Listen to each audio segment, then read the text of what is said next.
Warchant TV. A little bit different today. Maybe you noticed the difference. Certainly, if you're watching on Warchant TV, you can see the difference. At the humble abode today, loosey-goosey edition of the Jeff Cameron Show, indeed.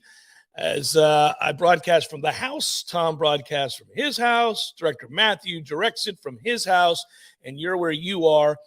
Hopefully this goes smoothly. I would assume that it would, but we had to, in the interest of transparency here, let you know we recorded this today, just before coming on with you live here. Well, it's not live; it's recorded, but it is of today, and I'm on the road somewhere near Atlanta as you tune in here. But I think legally, Tom, we're supposed to say that, right? Just to let everybody know this is not live 100% today. Yeah, that's correct. This is it's a little bit earlier in your Friday, but we have the Thursday news cycle to talk about, and there's some cool things. So we appreciate your patience, but I think it sounds all right, man. You're already presenting well. Plus, frankly, as much as I love the 93.3 studios, how often do I get to see Thunderbug during a JCS? So this is a win. Yeah, and look, I got the old school Bucks, and I got my national championship stuff up over there, signed by Bobby Bowden, and then I got Mike Norvell ball there. Yeah, we're all good. I got pictures of the kids down on the ice with the Lightning players, which you probably can't see. Can you see that? No. Yeah, it's maybe cool. When we go full, when we go full, if I'm looking. Yeah. It's good. It's good stuff. All right. So it is Loosey Goosey edition. As I mentioned, good to be with you on a Libations Friday. And I'm going to, the reason I'm going to Atlanta, I don't mind telling everybody this. I'm going, Tom, went to a Lakers game out in Los Angeles. Mm-hmm. That's the only NBA game I've ever been to. And this sounds rather hoity-toity, but that wasn't a great experience because it was a blowout and I was in a suite. And I know people were like, oh, great. Yeah, Tuffy, you were in a suite. But it's not the same. Today, I've got Bryce and Clark, both my boys, and we're going to be lower bowl at the Hawks-Sixers game tonight. So this is an experience. We've got great tickets right down by the floor, and it'll be the first time I've ever been that close to an NBA game and to see those players and to see like Joel Embiid, for example, that close is going to be so fun, especially for my kids. So I'm really pumped about this, if you can't tell. Yeah, you and me both, man. I've only been to one NBA game in my life. It was at Phillips Arena, where you're going to be tonight, and it was to see LeBron. I saw LeBron. Oh, wow. I mean, it was young Cleveland Cavaliers LeBron with that team that he led to the NBA Finals that was just trash. But it was awesome to see. It was, it's not something that I don't have a budget for. Like, I need to see 3 or 4 NBA games this year. Usually that goes to hockey. It's like, where can I go catch the Lightning? I'm even kicking the tires on going to the Outdoor Classic in late February in Nashville. Tampa Bay's playing in the Stadium Series game, which would be really cool to go to an outdoor.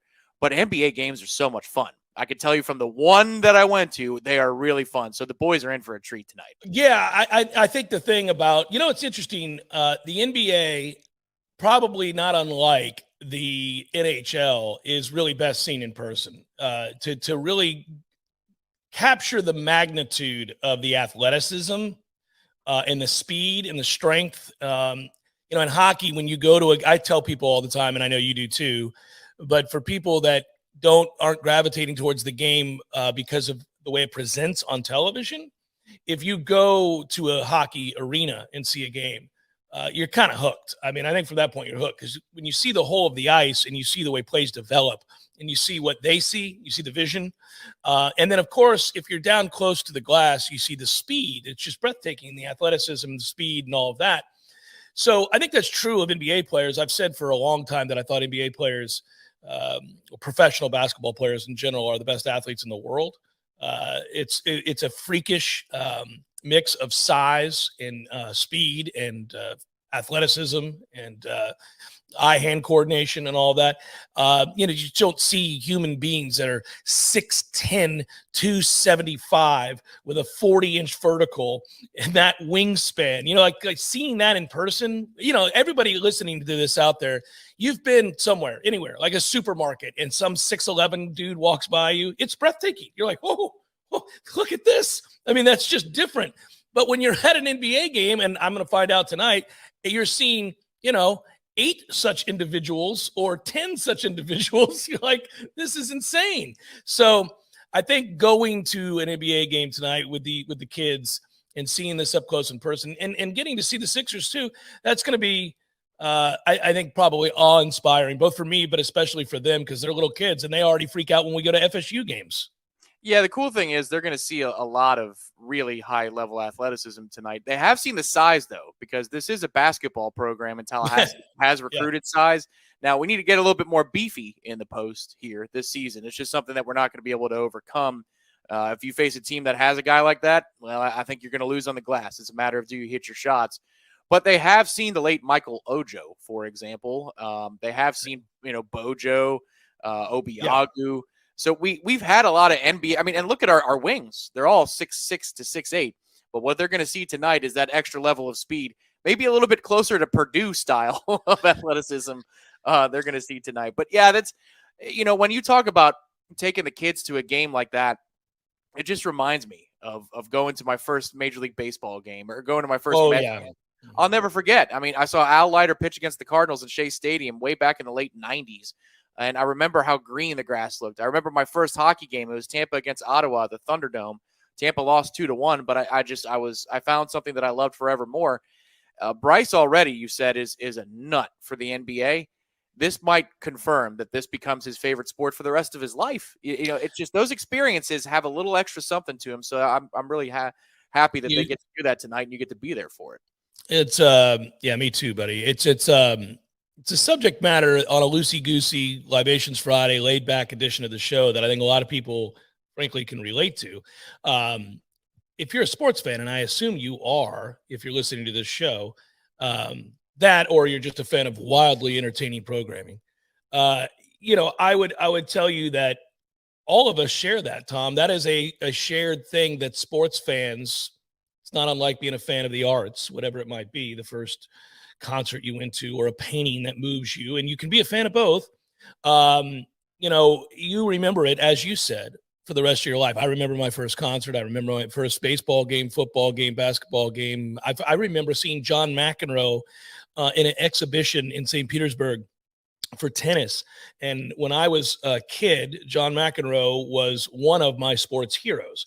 And seeing him in person, I actually got to meet him. They did a meet and greet for kids before the exhibition. He played Mats Wilander, and it was so cool. And I remember the thing that stood out to me.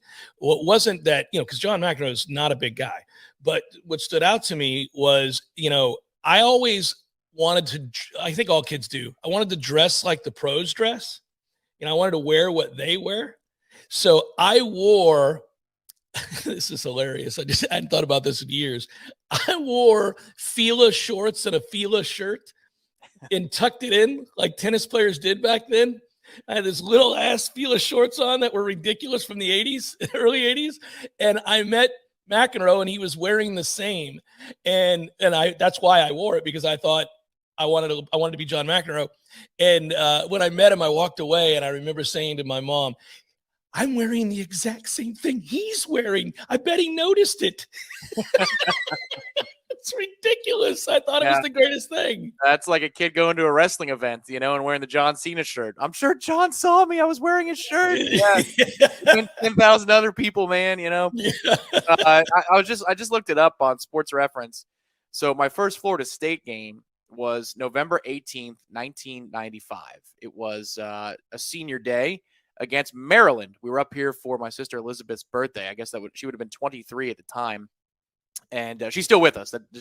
Yeah. I mean, it sounds like she's no longer.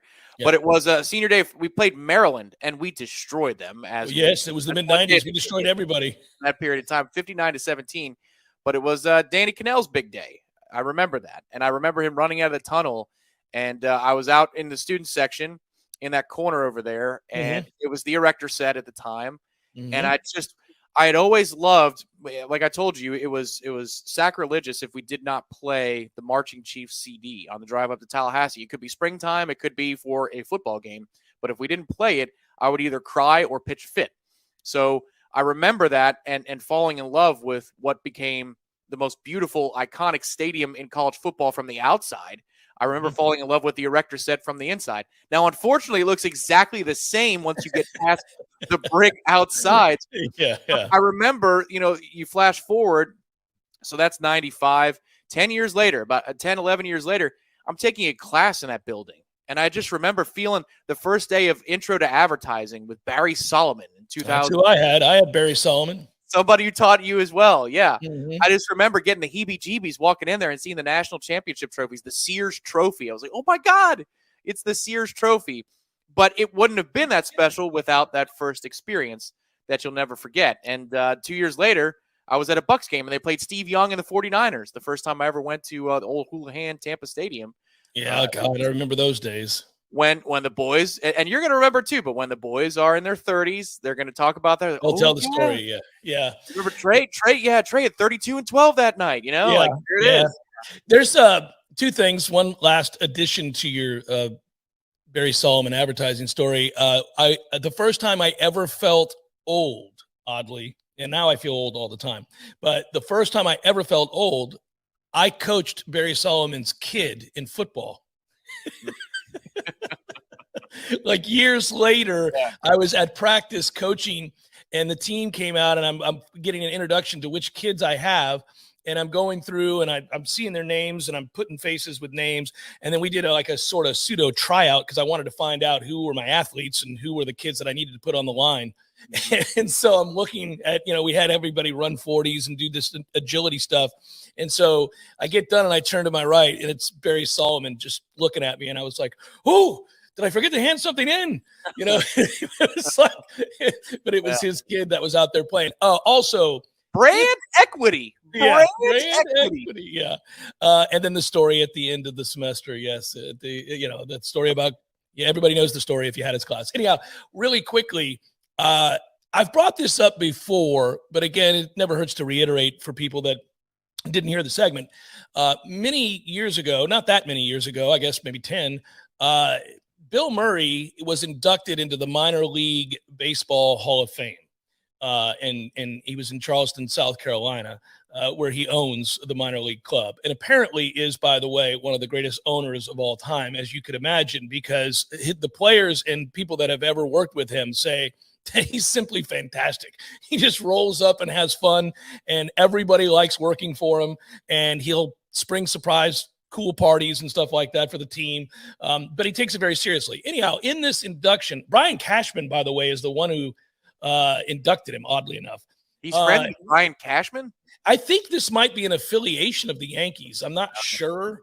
But I the bottom line is Brian Cashman is the one who inducted him. And I thought that was weird. But anyhow, when he stepped to the dais to give his speech, I think everybody thought he was going to be funny, that he would, turn the switch like he does and start saying funny things.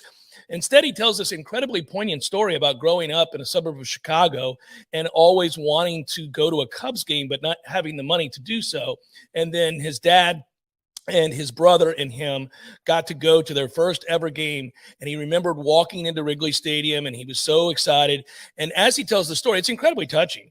As he's telling the story, he's getting choked up. He talked about how they were coming up through the aisle, like, okay, you're down below, you're by the concessions, and then you're going, like you talked about, the first time you ever see the grass. Oh, yeah. He's walking up through the tunnel there to get to the seats where they're going to be. And just before, and you can see the light, but you can't see the field. Just before they're about to, reach there, that one part where that you would be elevated enough to see the field, his brother said, hold on a second, Billy. And he's looked at him, and then he goes, cover your eyes. And he covered his eyes. And then his brother kind of walked him up and then told him to look. And he said it was the greenest grass he'd ever seen and the greatest smells he had ever smelt. And he remembers it to this very day. And I remember watching that. I was like, damn, Bill, you're going to make the whole room cry in your introduction. It was awesome. So that is true. And tonight I hope to have, without getting overly sentimental, that moment, because I'm fairly indifferent about the NBA. I like it. I watch it. I pay attention to it. I'm a sports talk show host. But I'm not passionate about it. It's not my thing the way that football and baseball is, or the way that hockey and football is for you. It's down the rung on the ladder. It's not very high up. I like it. It's, I think compelling matchups in the playoffs are awesome. I love all of that. But we're talking about an early December NBA game. This isn't, something that is must see. But to see it through their eyes tonight will elevate the status of the game, obviously, and to watch sort of Bryce be in awe, in particular, because he watches the NBA every single night. His hero is Shaq. He loves Shaq. He thinks Shaq's hilarious. And he loves when Shaq gets angry at Charles Barkley. And he'll come out and tell me all the time, Shaq just destroyed Charles tonight, Dad. He just destroyed him. I'm like, well, it's kind of made for TV, son. But anyhow, he thinks it's great. He loves it. He loves Shaq, and he wants to meet Shaq. That won't happen tonight. But he will see Joel Embiid if that bum plays. Load management, buddy. Don't get screwed on that. Don't get screwed on load management. It's the Jeff Cameron Show, 93.3 Real Talk Radio and Warchant TV. Good afternoon, and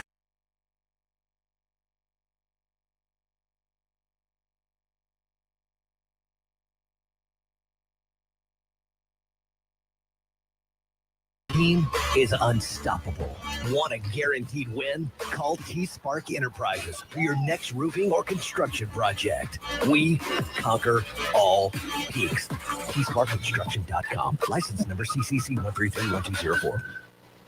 This is Dr. James Ryan Finn from Finn Chiropractic, and the holiday insanity is upon us. It's Halloween, it's Thanksgiving, it's Christmas, it's New Year's, and oh my gosh, Valentine's Day is around the corner. Well, don't wait to Valentine's Day to give yourself some love. Come to Finn Chiropractic. Let us get to the cause of your headaches, neck pain, back pain, numbness, and tingling before the holiday insanity takes its toll. Contact us at finnchiro.com. That's FENNCHIRO.com, because your chiropractor loves you, and there's nothing you can do about it.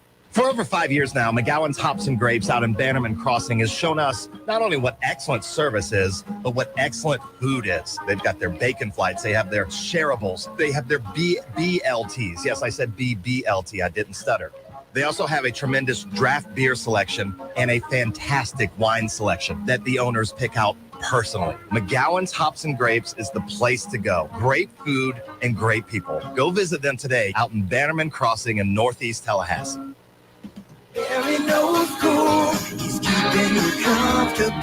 This is Kyle, Service Manager from Barano Heating and Air. Schedule an appointment from your mobile device to learn about our Total Comfort Service Program with guaranteed same-day service, 15% off necessary repairs, and $25 berry bucks to use towards air filters and other products. Turn to the experts at Carrier and Barano Heating and Air. Any day, anytime, anywhere. Online at baranoac.com. Florida license CAC 1816-186. You want to feel important. You want to be part of something bigger. Something that matters. That can help change things. You want to feel like you belong. We know. We felt that way too. And that's why we did something about it. We aren't just Army National Guard soldiers. We are normal people just like you. But our part-time service in the Army National Guard means we get to be more. When our communities are in need, we get the chance to stand up and do something about it. We get to serve in our own region and help the people we call neighbors. From the farmlands of Mississippi, Alabama, and Georgia. The mountains of West Virginia, Kentucky, Tennessee, North Carolina, and Virginia. To the beaches of Florida, South Carolina, Puerto Rico, and the Virgin Islands. We are here for our hometowns. And together, we can make a difference. Take on your legacy. Visit NationalGuard.com to find out more. Sponsored by the Florida Army National Guard. Aired by the Florida Association of Broadcasters and this station.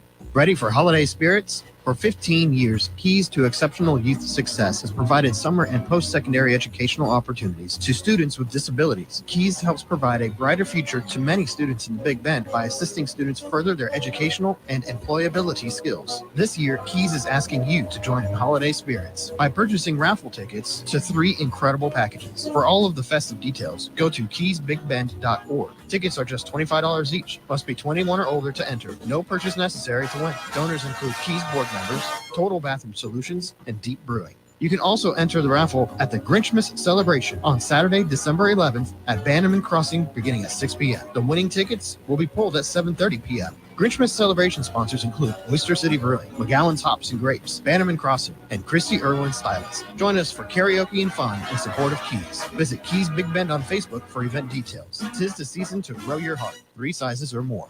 We all want more energy, more strength, more results. Well, welcome to Orange Theory Fitness as you take a step towards feeling more alive today. Backed by science, Orange Theory's heart rate monitored workout is scientifically designed to keep heart rates in a target zone, spiking metabolism and increasing energy. Orange Theory Fitness is a one-of-a-kind group personal training workout resulting in more energy, visible toning, and extra calorie burn for up to 36 hours. Experience a more vibrant life today with Orange Theory Fitness. To find out more, go to orangetheoryfitness.com.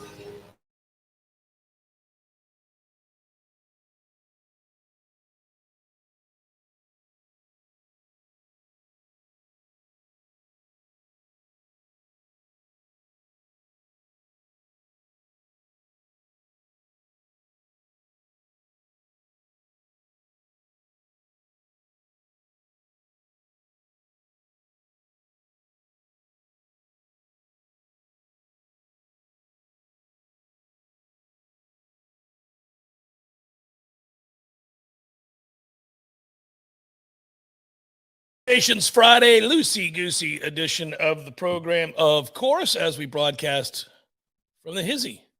Quiet. Never usually here at this time. I'm usually running around. This is nice. I should be here more often. That said, let's circle back to a travesty that occurred last night, and a money-making one at that. Watching the Saints roll Taysom Hill's sorry ass out there really warms the heart. I don't know why, but I loathe that man. And it's fun to watch him suck to high heaven because he always has. And watch him try to actually play quarterback is even funnier. So 4 interceptions, a pick 6, and an embarrassment. Just an embarrassment to football is what the Saints were last night. And I can only imagine that if you, by the way, are a That's Taysom Hill calling you. yeah, he's upset. I'm going to get calls like this while we're doing the show today. There's got to be a way where I took the Bluetooth off, Tom. It should not go to the computer immediately. But that said, I got to think if I'm a Saints fan, I'm livid that we just paid this man $100 million, 20+ million of which is guaranteed. Like, what are you doing? What are you doing? Well, I mean, listen. He's just a football player. You put him he's a Swiss Army knife. You put him anywhere you need a difference to be made, he'll make a difference. Sometimes bad, sometimes good.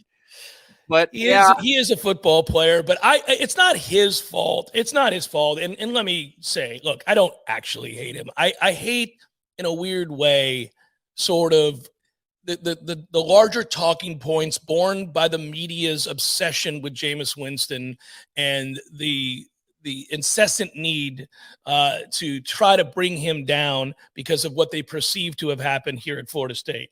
And so anytime that he's involved with something, if there's an alternative, and that could be anybody, any other quarterback anywhere, the media, and they know it's polarizing. They can't wait to tell you that the other guy is better, that the other player that is behind Jameis or will be filling in for Jameis or could be bought from, this team and brought over in place of Jameis is going to immediately be an upgrade and be a better alternative.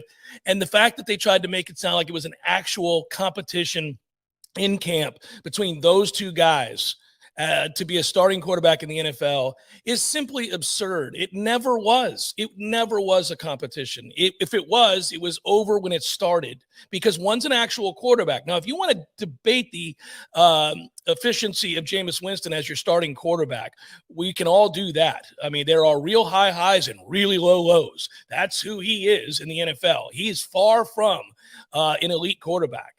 In the NFL, he has his moments where he is elite.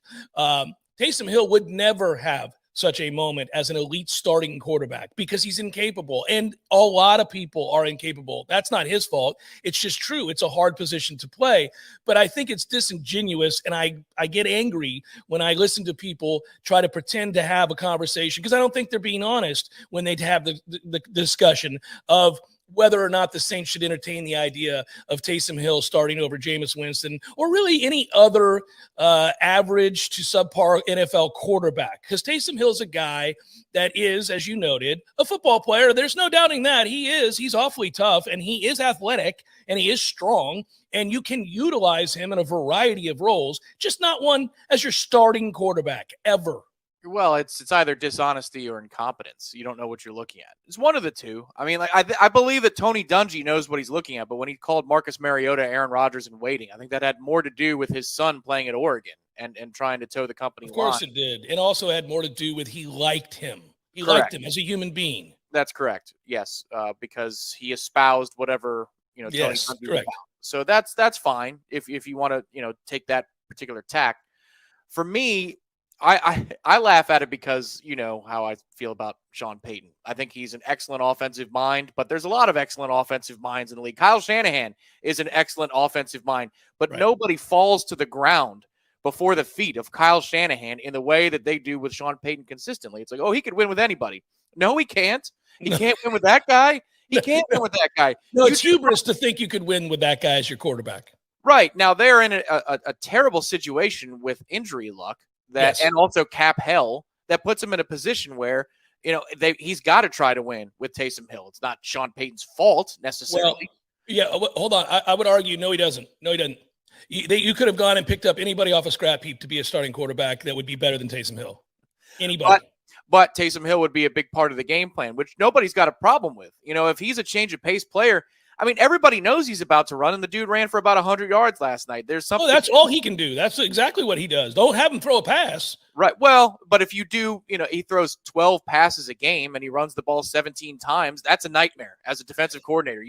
There's a lot there. There's a lot to unpack there. Yeah. But I mean, the first half ratio was like 21-4 or something like that. I mean, it was absurd. It was absurd. Now they came out with a good game plan in the second half, but the moment he had to make throws, it's just, especially with a dinged up finger, he had the splint on his finger. I mean, that's ball game. Dallas played so poorly last night that this was a game. And Troy Aikman, that's the most fanish I've heard Troy Aikman about the Cowboys in a long, long time. The way he talked about Trayvon Diggs, the way he talked about Zeke Elliott. I mean, he's basically weeping on the air talking about their work ethic and how much of a team player they are. He's openly rooting for them. And then he's getting furious, not just with poor situational coaching from Dan Quinn and Kellen. Well, that's the most critical I've heard him be of the Cowboys. He was livid. Yes, because he took it personally. Last night was a personal vendetta of what the Cowboys aren't, and he clearly is in the anti-Kellen Moore camp and the pro-Mike McCarthy camp. He could not have made it any more clear last night. And listen, to his credit, Kellen Moore looked like crap. Well, whatever he was trying to do situationally with under 5 minutes to go, you are begging the Saints to get back in this game. Thankfully, it's Taysom Hill. It's the other quarterback, so they couldn't get back. No, there was no chance for the Saints to get back in the game, no matter how much Dallas wanted them to be in the game with play calling and idiocy and lack of efficiency. It's true. If you at some point have to make a throw, it would help to have an NFL quarterback to do so. So I get it. But listen, it was weird to me because I agree with you that Aikman was personal. But, man, the criticisms of Kellen Moore were spot on. I mean, he was right. He was – and that's what made it odd. It's like, okay, you're right to point this out. It is your job as an analyst to point out pluses, minuses, and everything in between that you think is happening with play calling or anything else for that matter. But play execution, for example, you have to point all those stuff out when the guys make mistakes. But, man, it was like the more it went on and the more Kellen Moore screwed up the situations, the angrier he got. And it was kind of funny. I wondered whether or not this is we always think about things through the lens of being in broadcasting and the kinds of things that happen where if you have a producer who's doing his job in a break or in your ear in the moment, there is a moment in time in which you can not so subtly say, hey, my man. Right. It sounds an awful lot like you're angry with your dad or your brother. Right. Yeah. So Ron Darling, does work for TBS, and he called some of the league championship series in 2015 for the Mets. I thought he was going to puke on every pitch. I'm like, I'm embarrassed. Get him off. Get him out. There needs to be a provision because he works the booth for 162 or whatever it is. He does 100 of the 162 games.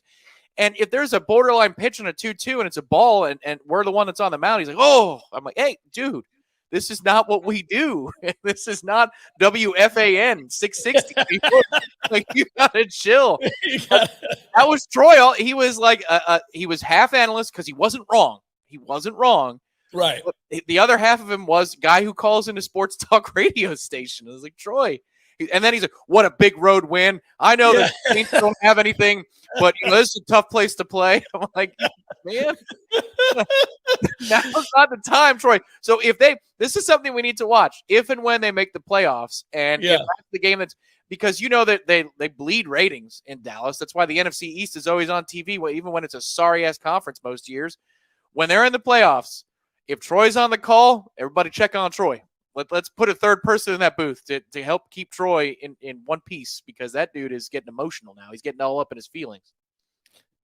I love it. I can't wait to watch now every time he's on a Dallas game. I do wonder how that will work. I mean, he may end up going far the other way. I bet you next time he goes far the other way, because I'm going to also suggest that a talking to happened after that game. Also, I don't want to intimate that Troy Aikman is in no way professional. He's been a very good pro for a long time as a broadcaster. So what I would say is that guys like that typically go back and watch their broadcasts. And if he does, he's going to be mortified. Oh, yes, it's an outlier. I've never seen him openly root for the Cowboys or be mad at the Cowboys on a broadcast like he did last night. Now, it's a sleepy Thursday night football game that, frankly, was awful to watch. And they desperately needed, Tom. They had to win it.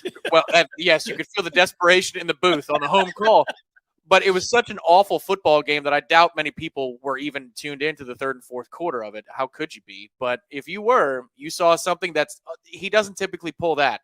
Like Herb Street doesn't pull openly for Ohio State on the broadcast waves. He does a great job of it. But if he was like, "Oh, we really needed that one," I mean, Kirk, what are we doing? Stuff. That's fun. It's the Jeff Cameron Show, 93.3 Real Talk Radio, Warchant TV. By authorities was pronounced dead shortly after. The man was alone in a cell, and foul play is not suspected. An investigation is underway with the Leon County Sheriff's Office Violent Crimes Unit. The Florida Highway Patrol says the semi-driver suffered serious injuries after falling asleep behind the wheel and crashing on I-10 East in Leon County Thursday morning. The crash happened around 7 a.m. The semi was traveling eastbound in the right lane of I-10 in the area of mile marker 196 when the driver fell asleep, crashing into a parked semi in the emergency lane. The driver who fell asleep was taken to Tallahassee Memorial Healthcare for treatment, while the other driver had no injuries. This is Rachel Lene with your Real Talk 93.3 local news update, brought to you by McLemore Systems, Tallahassee's go-to Mac store. Check them out online at McLemoreSystems.com. This is meteorologist Paul Trombley with your Real Talk 93.3 weather update. A blend of clouds and sun this afternoon with a high of 75. West winds around 5 miles per hour. Lows around 53 tonight, overcast. High of 72 tomorrow. Cloudy skies expected. Sunshine mixed with clouds at times. Sunday with daytime highs approaching 71. 74, chance for scattered storms Monday. This report is brought to you by the Lawn Johns. For all your landscaping and lawn care needs, visit thelawnjohns.com. Right now, 73. Wooden Glass has been taking care of families since 1945. Experienced, reliable professionals who offer only the best, like Wooden's top-of-the-line bath enclosures. Eye-catching storefronts are a specialty at Wooden Glass, and they provide precise installation. Wooden Glass, Tallahassee's first family in glass. Online at woodenglass.com. Call 850-222-5781. Feliz Navidad. Feliz Navidad. Hold on, Tom. Is that Eddie again? Feliz Navidad. Prospero año y felicidad. Hey, what's up, guys? What are you doing? Back on the golf course, Eddie? You don't play? Are you playing? No, man. You know me. I don't know the difference between a 4-iron and a cesta. But different sport. I'm out here giving out gift cards, man. I'm delivering some gift cards for people for Christmas. So make sure you come get your gift cards. Call up, order them up. We can get them to you. Greatest gift to open, especially, I think, out of a stocking. Ooh, stocking gift card from Gordo's or Bumpus is where it's at. Hey, we like pantyhose, stockings, anything you got. We'll put them in there, baby. Let's try to keep it clean. Take care of your town and your people like you do, Eddie. I'll take one of those gift cards. Thanks, brother. You bet. You know, if you could wish for anything, Jeff, what would it be? World peace. Gordo's, bringing the flavor and flair of Cuban food to Tallahassee since 1996.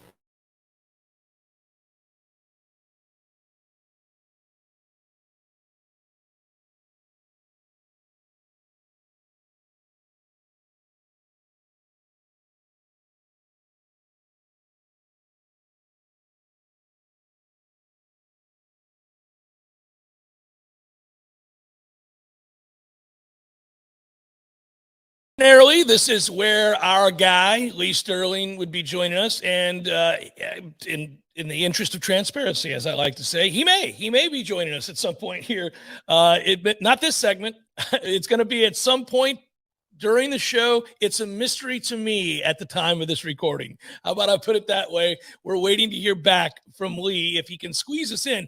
By the way, as an aside, for people that don't know, and maybe you do, while we're talking about Paramount Sports and Lee Sterling, that guy gets up, and I'm not saying this as a, oh my God, can you believe the work ethic? I mean, this is what we do. But on Thursdays and Fridays, Tom, Lee gets up at about 7 a.m., or I don't know when he gets up, but he starts at about 7 a.m.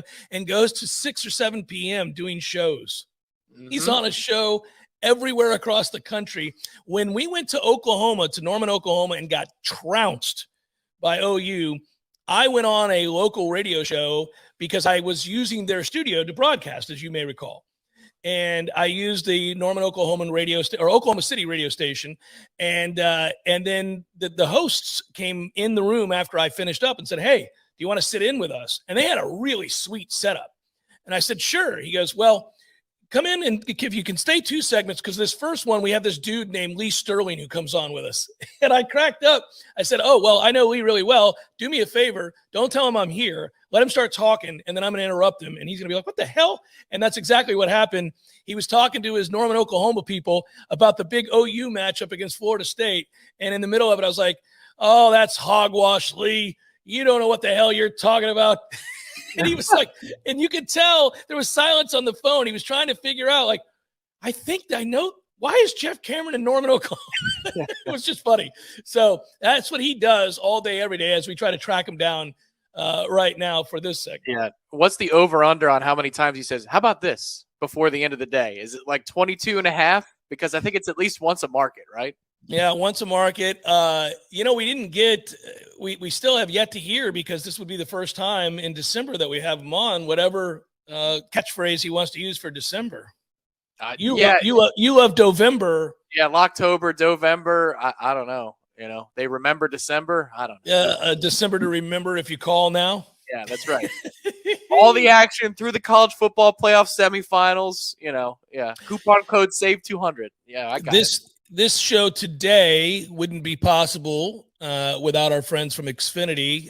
And this is, you get to see the studio, if you will, for lack of a better term, a home studio, and Tom's as well. Tom's is set up better than mine is set up, at least in terms of having the silence you need. I'm a little bit more, just because of the way the wiring works at my house, I'm a little bit more centrally located in the house, and thus I see the dogs and people walking back and forth. You get to shut off the outside world, in particular your cats. Yeah, well, sometimes one of the cats comes to the door, and I'm glad that Mike doesn't pick it up, because she's like, well, she did it while I was at your house hosting the post-game show, and she was crying to come in, and I was like, what do I do? What does Tom do when this happens? Oh yeah, no, not a lot. This is a clean room for my allergies. This office is a clean room, so if I have a rough day, I come into the office, and I always connect at this office to the wonderful internet connection provided by Xfinity. Yes, bandwidth. You wouldn't believe it. I mean, look at this. Look at this crystal clear picture. You can see the backgrounds. I'm moving. It's not glitching. There it is. That's all. You don't need it. For the people that are watching, this visual aid is amazing. You're wacky waving inflatable balloon, man. It's all smooth. That's what you need when you're doing stuff that we do, and you're doing video conferencing from home. You're making that big regional sale, but you're calling up to Atlanta, you couldn't get on a flight. You need Xfinity. You need the internet that works. And to find out more, call 1-800-XFINITY. Visit Xfinity.com or stop by an Xfinity store today. All right, and you know what else you need? You need to celebrate with me and Tom, not just about Xfinity, but about Big Coop coming back, baby. That's right. How about that? How excited were you to hear that news? I love it. He had a great year. He played very, very well. Yeah, so let me see if I can pull it up for the visual folks here. But he put out a statement yesterday, and it was a graphic. And you know how they do. The sports departments at Florida State will put together personalized graphics for everything. It could be like, you are the third-string ACC defensive lineman of the week. And it's like, they'll create a graphic for you. Okay, fine. But when I saw the graphic, usually that means bon voyage, right? You're thinking, okay. Correct. You're like, oh, well, that's it. He's gone. Happy trails. But no, instead it was saying, I'm not done yet. I am not done yet. And so he likes to climb, Tom. He likes to climb. He wants to continue to climb. I love it. That's great. They needed defensive linemen, and we thought really that the entirety of that group was gone. So knowing you need one less body in the transfer portal or whatever it might be. Yeah, there he is. There he is. By the way, we do a great job. FSU now does an excellent job with these graphics and with all of their social media these days. It's a miracle. Yeah, it is. It is there, and it's the standard is much higher. And I know that they've had some turnover in that particular department, but everything they do at this point, those cinema stories that they do, the recaps of the weeks. I mean, did you watch the one from the Florida game? Yes, that was really good, really well done. It was they're all well done. Some of them are just they get you fired up. You want to run through a wall. Yeah, well, this one was like, if you've got a trilogy of movies, how does the second one end? It ends with a dour tone, but then also hope at the end because the third act is coming. Yeah, and the third, hey man, they're going to take care of it. Whatever this big bad guy who killed people, it's all right. They're going to reset the timelines, whatever it is. But they have that little tone that they strike, and that's what they did for the cinematic stories. I'm glad that they released that to the public. I think it was boosters only to begin the year, but I'm glad that they released that to the public because that is an exceptional recruiting tool because it takes you into the locker room. And Mike, the fiery Mike Norvell, who took to the dais when he took this job in Tallahassee, is always in that locker room. You don't see him at the press conference podium very often, maybe once or twice a year, but you damn well see him in pregame speeches and halftime speeches. So that's pretty cool. It's smart, and I think you bring up a good point about as fans getting to see the relationship between he and his players when it's not for airs, when it's when it's just he thinks in the moment. Now, I think he's probably keenly aware, as all modern day coaches have to be, that somebody could be recording or somebody is recording for whatever reasons. It could be your players themselves surreptitiously recording you. It could also be that obviously your production team is recording you. So he is, I'm sure, aware, but you catch him in more of the honest moments, the give and the take, and sort of the relationship that you see forged with that team and why they fight so hard and why they play so hard for him. He comes out in those moments. I've seen that where it wasn't being recorded. I've actually been privy to that when it wasn't being recorded. And it's something I brought up before the season, as you recall. I was most excited by what I witnessed when I went through the spring game festivities and had fun with all of that. Getting to see that bond that you're talking about, getting to see that relationship, I thought was crucial because it just hasn't been there for a long time with this program. And it wasn't allowed to get started a year ago because of COVID. So there really weren't those bonds that you saw form this year. They weren't in place last year. He was still trying to flip the culture, still trying to change the roster, still trying to do all of that stuff. I'm sure he reached and connected with a few people, but he really wasn't able to connect in the way that they did this year. And when I saw that at his house during the spring festivities that I was alluding to there or referencing, I remember I called you on the way home. I was like, this is good. This is really important. I just saw something that there was no reason for any of them to be actors that day. I mean, it was like they're just in a backyard. There weren't outsiders there. The only outsiders there were me, Andy Staples, and Gene Deckerhoff and Andrea Adelson. But it's a big house. There were plenty of ways for people to kind of go unnoticed, right?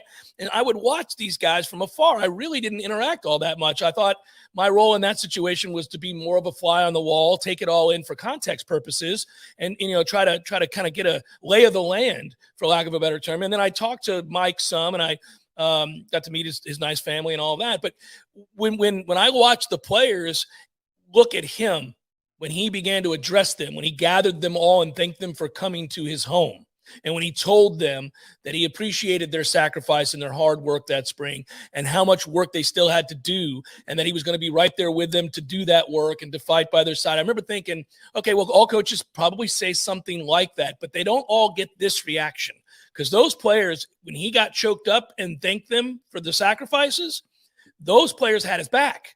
And they all came forward and gave him a hug and were like, hey, man, we got you. It's all right. We're in. Well, that is the number one takeaway from this season, is that he got them to play hard. They didn't always win. They didn't always play well. They weren't equipped to win certain games, frankly. They just weren't. They didn't have the personnel. But everything about the connection and the building blocks that you need to see to get to where we want to go, those were revealed this year. Those were revealed in that fight, in those relationships that you see in those videos that we're talking about. Yeah, well, and it's also so right now he's clearly somebody who can fix the problem. I think we know that. Right. Because you go 0-4, the problem got worse before it got better, and yet people still bought into him because of moments like you're talking about. It doesn't happen at 0-4 unless they truly believe in the person that you are as a leader. Because otherwise they'll say, well, you're BS. You're another guy who's just BS, and I'm my foot's out the door. But they didn't do that. And the thing that's important to me, secondly, is for recruits that they didn't tell them, this guy's not selling you a bag of goods. He's telling you what he believes. He believes what he believes. He walks it every day, walks the walk, and he won't tell you what you want to hear. He'll tell you what the truth is, or something closer to the truth. What you need to hear, yeah. What you have to hear, which is it's hard to play here. It's hard to play for me. We're going to suck this year is what he told the recruits. Sorry. That's maybe not how he put it, but he says. I would like to think he didn't say that, but I understand what you, yeah. If he, Kenny, and everybody are saying 6-6, we're shooting for 6-6, they're telling you a message about what Florida State isn't, and that's all great. And so what that does, it establishes that you're not a used car salesman, which is good because there are a lot of used car salesmen out there.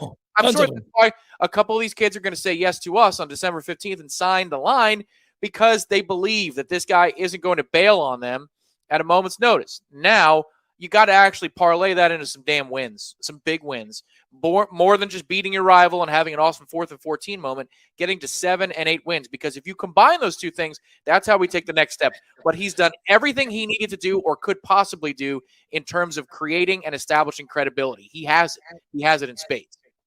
That's the check mark in the good box. If we do a season review, if we're talking about the things we liked, we really just hit on the most important elements.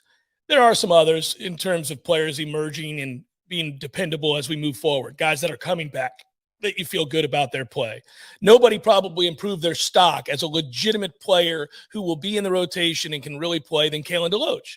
Right? That guy probably improved by far the most of anybody on this team, in my opinion.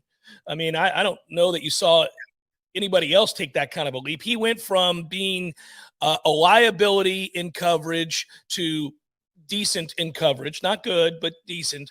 And he went from being undersized and not physical enough to really tough, and he's fine in the run game. Yeah, I mean, it's not like he didn't have his downs this season, but right. You could see it all the way back in camp that when DeLoach was out there with the linebackers and he started with the 2s and he graduated up to the 1s, you could see that there was just more responsibility on the field, as in, I'm going to stick to doing my job. Now, it wasn't perfect, and clearly wasn't perfect on the field Saturday for Saturday, but you look at the game that he had at Boston College and then what it takes mentally to be in position to make the interception in Gainesville. I loved everything about that. That's not his coverage responsibility. Right. He understood the concept of what was happening to him. He's got the responsibility for the underneath releasing. It's like a flare route or whatever it is for the running back, but he sees where the quarterback is going. It's one of the basic lessons in basketball. Ball you man, when ball you man. He understands the spacing of it all, undercuts the route, makes the interception. That shows a combination of athleticism and intelligence. That's coaching and development. Yeah, that is coaching and development. That's the one feather in the cap for our linebacker coach. He's going to need more. He's gonna need. Sorry, Tom. I can't let you get away with a compliment. It's the Jeff Cameron Show, 93.3 Real Talk Radio and Warchant TV.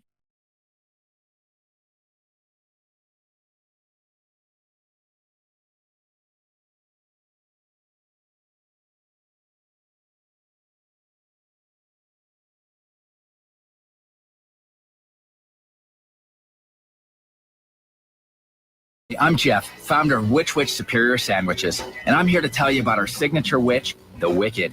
Why call it the Wicked? Some say it's wicked tasty, some say it's wicked large. One thing's for sure, with oven-roasted turkey, ham, pepperoni, roast beef, and bacon, as well as your choice of 3 cheeses, it definitely takes you from wicked hungry to wicked happy in just a few wicked good bites, only at Which Superior Sandwiches. On Wednesday, the Wicked is just $5. 5 meats, 3 cheeses.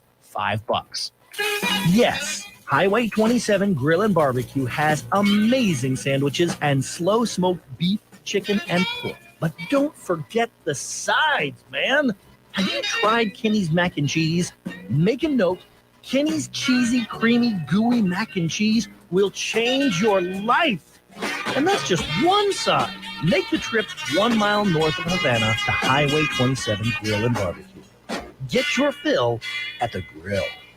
Applications, onboarding, payroll, termination. Business owners and managers, you know these are the processes that take away too much time from what you do best. But what if there was a locally owned, responsive solution that would charge you a fraction of the big national payroll companies? Sound too good to be true? It's not. North Florida Payroll Services is Tallahassee owned for nearly 15 years. And in that time, their prices have never changed. The reason North Florida Payroll Services can do that? Exceptional customer service that constantly evolves with the latest technology. From application to termination, for turnkey service for your payroll and HR services, trust a Tallahassee expert and save yourself time and money. North Florida Payroll Services. Online at northfloridapayroll.com. Hi, I'm Andy Cohen with Florida Farm Bureau Insurance. When I was a law enforcement officer, I devoted my life to a career of service and protection. And as an agent with Florida Farm Bureau, I'm continuing that promise. Farm Bureau Insurance has been protecting what matters most for over 75 years. Your home, your auto, your family, your life. Who's protecting you? Give me a call, 850-671-FARM. That's 671-FARM. At Florida Farm Bureau Insurance, helping you is what we do best. There's fun to be had every night at the Corner Pocket. Take home prizes on Trivia Tuesdays and Beer Bingo Thursdays. And kickstart your weekend with Martini Fridays. Plus happy hour runs every weekday and game day specials every time the Noles take the field. Watch all the best games at the Corner Pocket's Vegas wall, featuring 560 inches of flat screen TV heaven. Oh, really? The best food, the best drinks, and the best place to watch all the games. Tallahassee loves the Corner Pocket.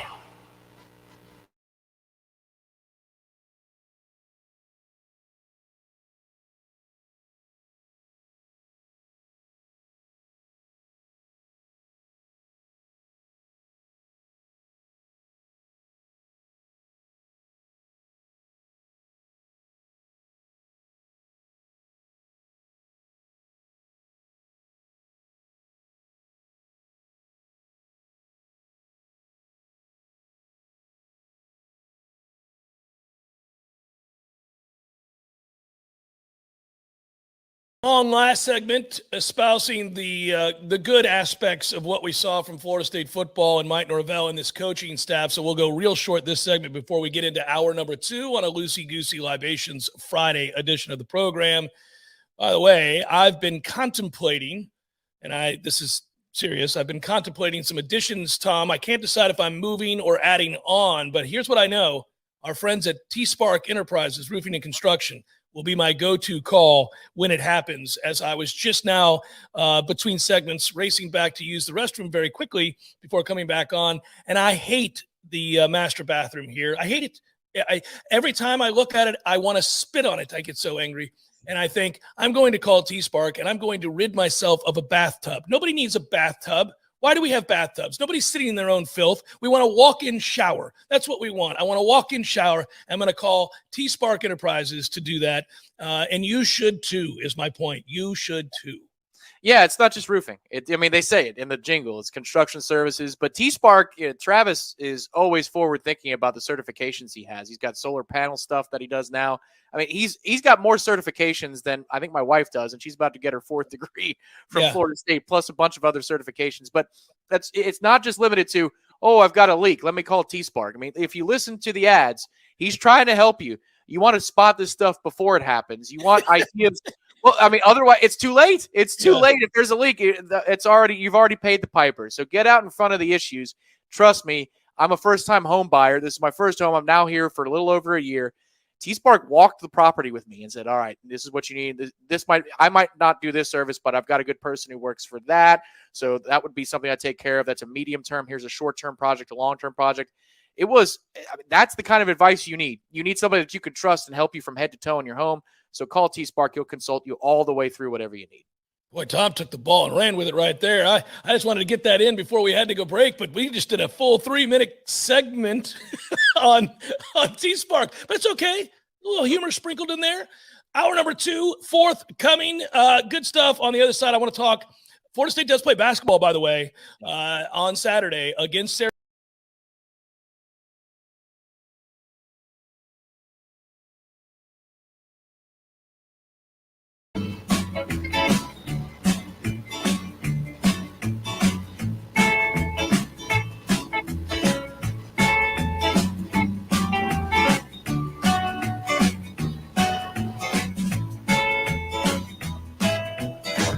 Next, more of the Jeff Cameron Show. Live and local on Real Talk 93.3. WVFT, Greta, Tallahassee. Breaking news this hour from townhall.com. I'm John Scott. Involuntary manslaughter charges have been filed against the parents of a 15-year-old accused of killing 4 students at a Michigan high school. James and Jennifer Crumley were charged with 4 counts each. Oakland County Prosecutor Karen McDonald says on November 21st, a teacher at Oxford High School noticed the suspect searching ammunition on his cell phone during class and reported that to school officials. Jennifer Crumbley was contacted via voicemail by school personnel regarding that son's inappropriate internet search. School personnel indicate they followed that voicemail up with an email but received no response from either parent. 7 students and a teacher shot before Ethan Crumley surrendered to sheriff's deputies. The 15-year-old has been charged as an adult in the case. Sheriff Mike Bouchard has disclosed that the parents did meet with school officials about their son's classroom behavior just a few hours before the shooting. Also at townhall.com, President Biden says while the number of new jobs in November was disappointing, one has to look at the bigger picture. They went back and recalibrated. They found the last 2 months, they found that job growth over the prior 2 months, September and October, actually created 82,000 more jobs than had previously been reported. The Labor Department is reporting 210,000 jobs were added in November. That's the fewest in nearly a year. Wells Fargo senior economist Sarah House says job growth will rebound next year. The demand backdrop for both workers and just the consumer spending in general remains really strong. And so given that employers are still going to be looking to hire, that should help job growth remain robust in the year ahead. The unemployment rate fell to 4.2 from 4.6%. The Dow is down 233 points and the NASDAQ off 408. More at townhall.com. Thinking about life insurance?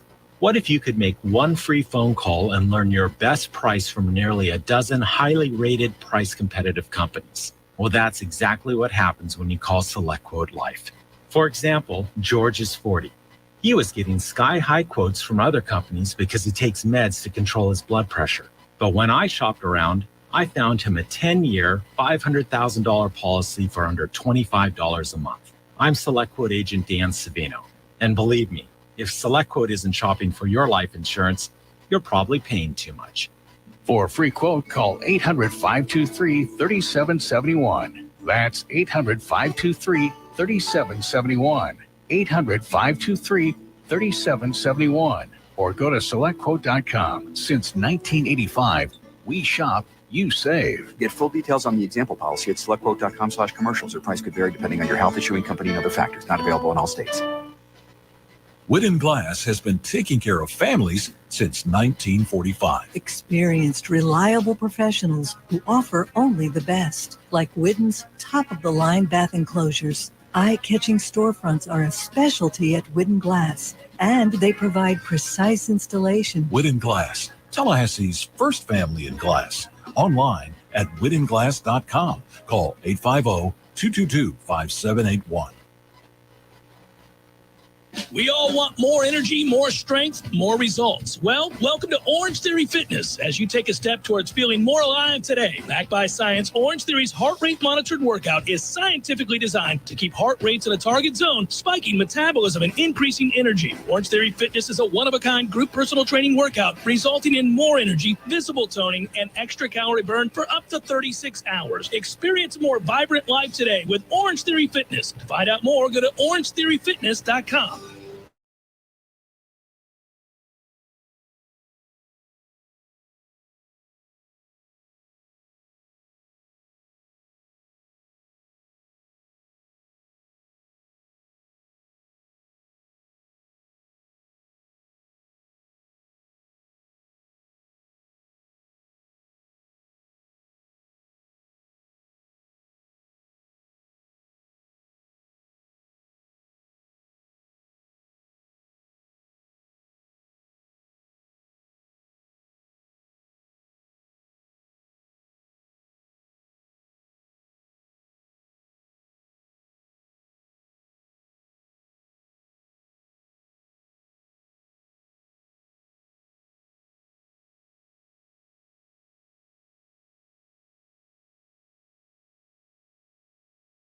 Number 2 on a Libations Friday, loosey-goosey edition of the program. From the house, from the hizzy.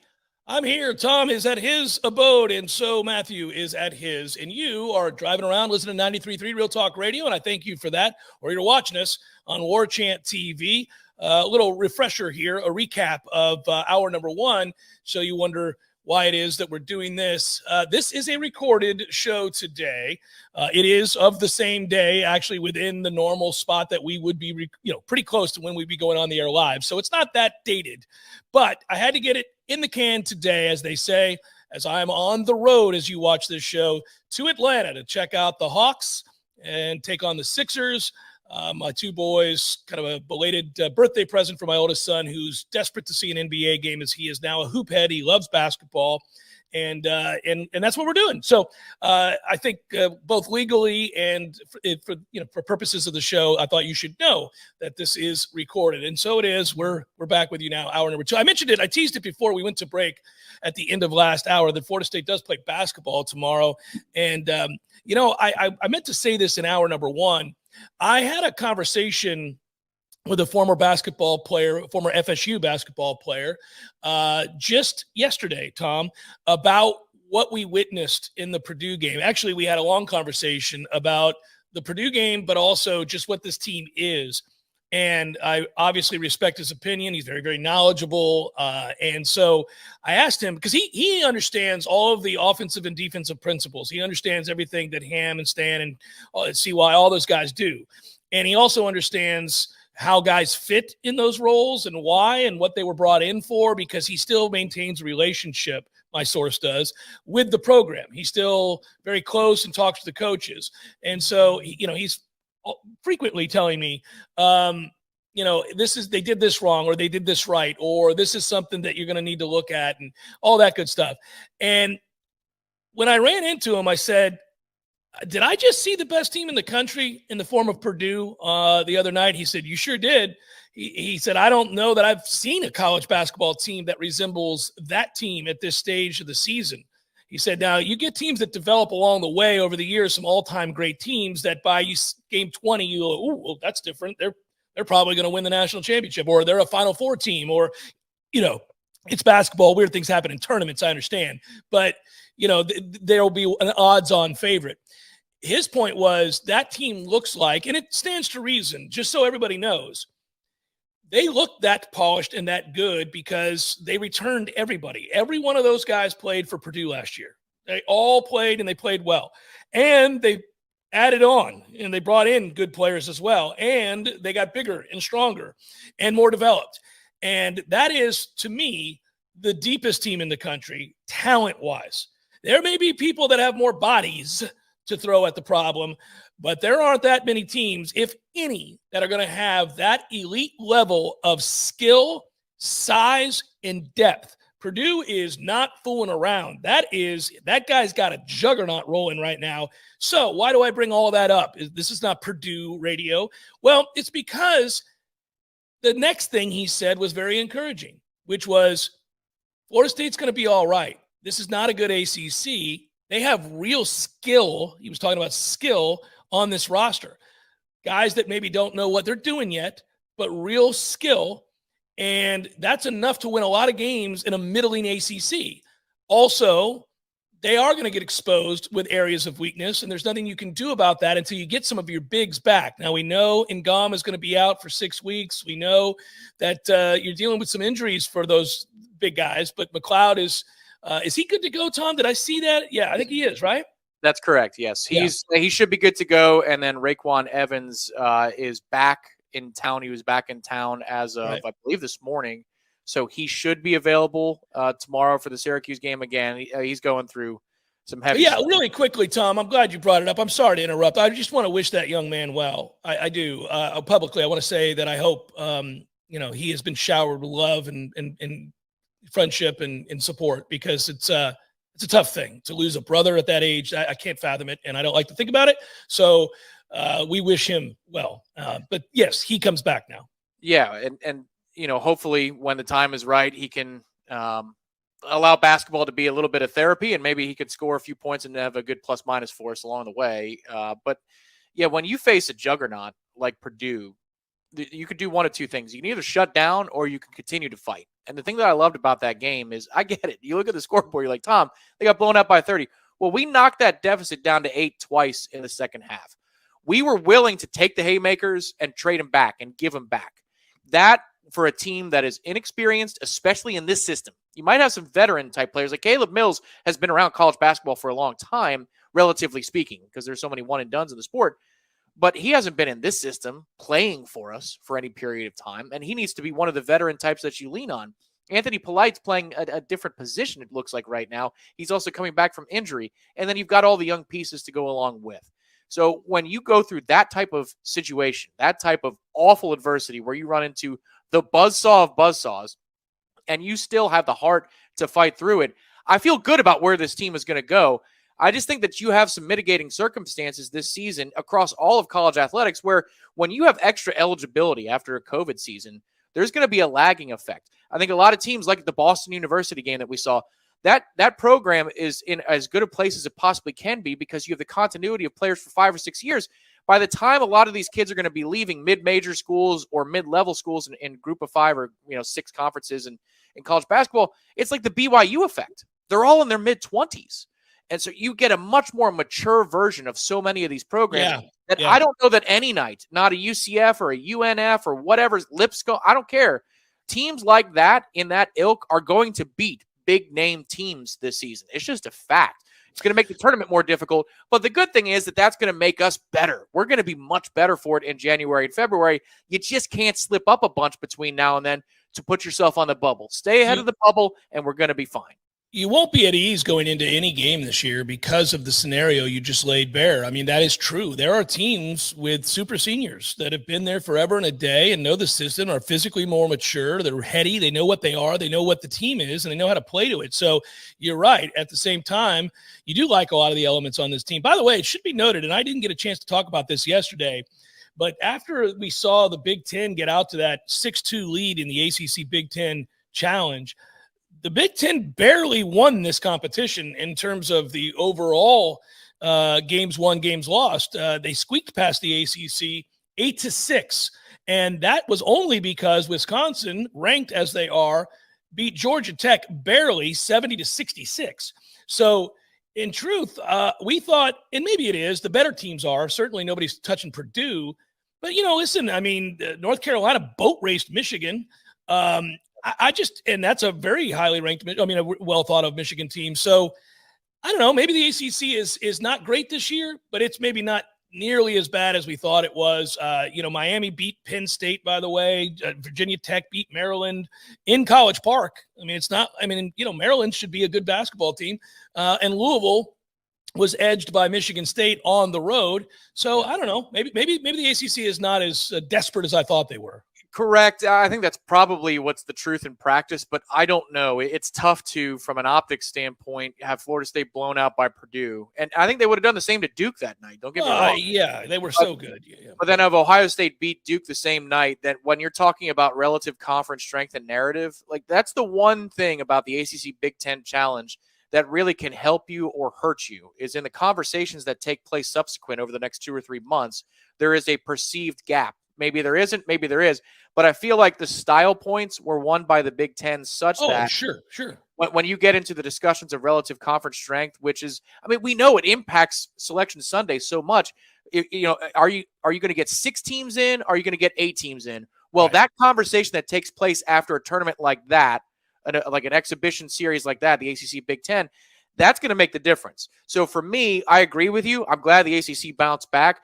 But I don't know that they want enough style points that they'll get the at-large numbers that the Big Ten will. I don't know that they'll get the benefit of the doubt as a conference. They may not, and teams that usually get hurt by that are no longer Florida State. So I don't care because I don't waive. Above. Yes. Yeah. Teams that have to worry about that are probably taking your point more to heart than I am because I don't care. They can go to hell. I don't wave the flag for this conference. I'm saying as long as we're in a good position, I really don't care if Clemson makes it or not on the bubble. Wait a minute. Breaking news, Matthew. Put that lower third. Jeff does not wave the flag for the conference. I guess when Swaffy retired, that was the end of it. Maybe that's it. That's it. I'm done with it. I don't care if any of these teams make the tournament as long as we do. That's all I care about. They could get up there and go, you know, guys, we're not putting Duke in. We're not putting Virginia in. We're not putting any of these other teams in. Louisville's not getting in this year, but I do like that Florida. All right, that's a valid opinion. So, yeah, we'll watch. They're a weird team. I want to go back to this. I'm telling you, there are going to be times you don't like this team, everybody. Well, there are going to be nights where they lay an egg, and there are going to be nights where they look really good. It's they always say about the NBA, it's a shot making league. Mm-hmm. Yeah, this year for Florida State, you make shots, and you've got a bunch of perimeter players that can.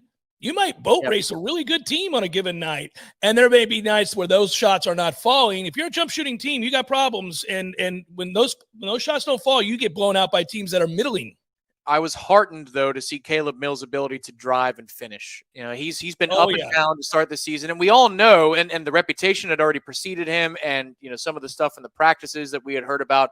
He's a guy, the first one in a long time, that can get between 20 and 25 most any night if he needs to.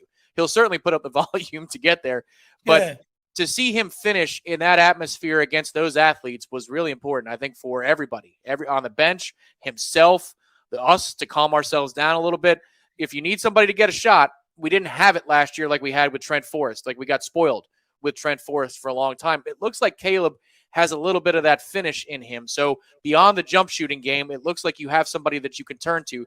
Matthew Cleveland, I believe, is going to be that player as well, but you're just going to experience some ups and downs. The concern I have for tomorrow's tip at 4:00 against Syracuse is when you have this lack of experience, and we already have a propensity to mash the basketball into the court and not really move. It almost looks like junkyard dog offense at times from back in the day. When you're playing a matchup zone, are we going to be smart enough and heady enough to get to the spots on the court that we need to? This is a great test for us. Now, Syracuse isn't anywhere in the same solar system athletically as Purdue is, but the rules allow for this type of tactic. So in the half court, how smart are we? How tactical are we? If we're surgical about where we are in the half court, then I think we'll take care of business, no problem tomorrow. But it's a completely different kind of test. It's a test between the ears about how disciplined are you tomorrow against Syracuse. Yeah, it's important, and I'm crossing my fingers that we have that discipline. I know it's not a team that lacks basketball IQ, though, Tom. So I think, and they got some smart kids here. I think Matthew Cleveland understands basketball. Clearly Mills understands basketball. Cameron Fletcher is, I think, a guy that will get it. We've got some smart kids here. Yeah, one would think, too. Matthew Cleveland's hot spot, where he likes at the top of the key, is a special spot if you're trying to break what Syracuse runs zone-wise. You want the short corner down at the baselines, which maybe Cameron Fletcher could be that player. Maybe Butler could as well with his ability to stretch out. That might be I think so, by the way. Yeah. But at the top of the key, that's a great way to break that zone. That is a spot for 35 when he comes off the bench. So that'd be something I'm looking forward to tomorrow as well. Jeff Cameron Show, 93.3, Real Talk Radio, and Warchant TV on a Libations Friday.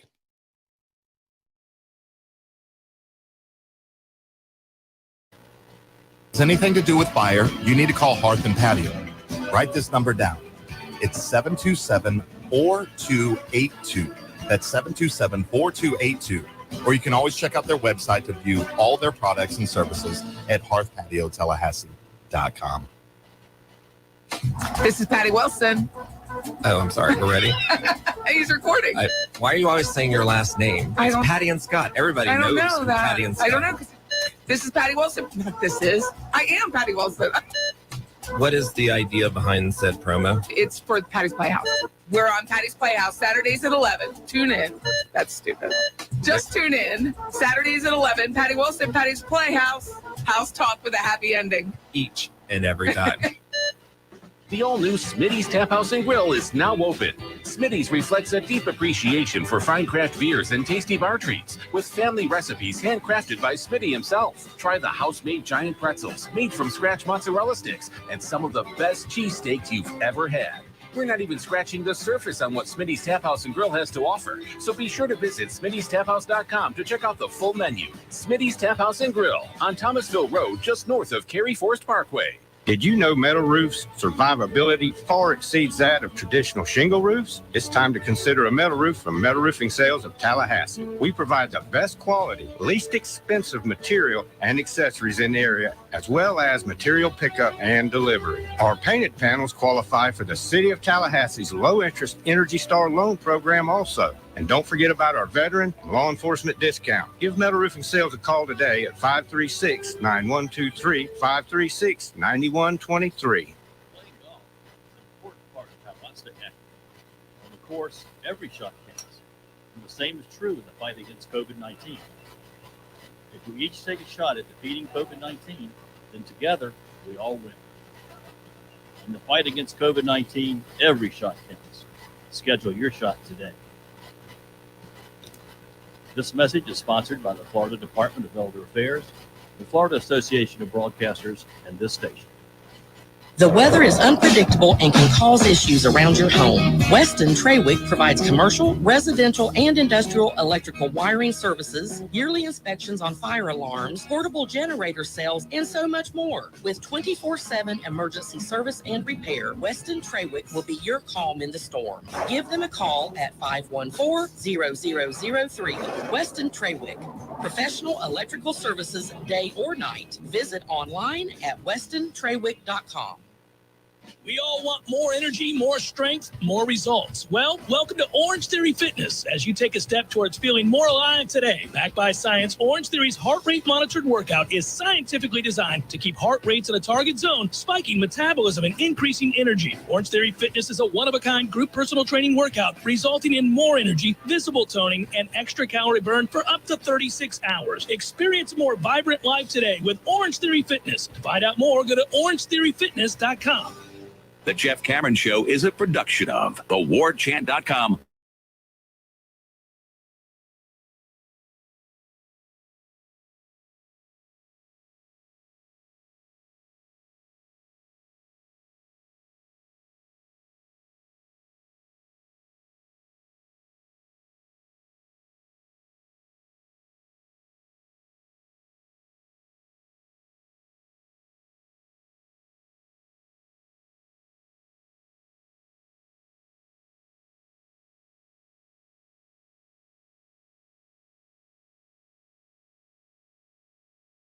Show 93.3 Real Talk Radio, Warchant TV on Libations Friday. We found a way. We made it work. You can see him if you're watching on Warchant TV right now. Lee Sterling joins me, Paramount Sports, as always. How are you, brother? How was your Thanksgiving? Great. Had my daughters with me. Great food, football. What else can you ask for? Hey, are you getting nervous? What's going on down there? What's going on with your Canes, man? So I don't think anyone really knows. But unless you're in the inner circle, which I think there's like 50 people that think they're in the inner circle. Yeah. So if I had to guess, it's going to be either Alonzo as the AD, Alonzo Highsmith. No. With Gino as the fundraising guy, or Gino as the AD, which I'm good with, and Mario as the head coach, or the Lane Train. So I'm fine with either coach. I think either coach would be a huge upgrade for us. Yeah. No, I know your worst nightmare is that they extend your boy for another year and don't take advantage of this opportunity. Right. By the way, I will say this. The timing, in a weird way, could really work out for Miami in terms of Cristobal, because obviously he's had it very easy because Southern Cal wasn't invested. But now USC cares to recruit again and cares to win again. And that means those kids that have been going to Oregon aren't. They're going to go to Southern Cal. Not as many. Very. It's at least cut in half. So I think that's a really good point. And I just think he's one of these guys that loves a challenge. And Pac-12 just doesn't matter. Let's be honest. It doesn't matter. I think he wants a challenge. He was down here to see his mom, I think it was last Sunday, who was sick. I'm hearing he had a meeting somewhere else also. So don't be surprised if the timing is Sunday or Monday. Yeah, and by the way, folks, if you're listening, a lot of times you hear things about, well, somebody will use their family. This isn't that. His mom is actually sick. So there are a lot of things that work out here for him to get out of Oregon, which has become a much better job than it used to be without question because of resources.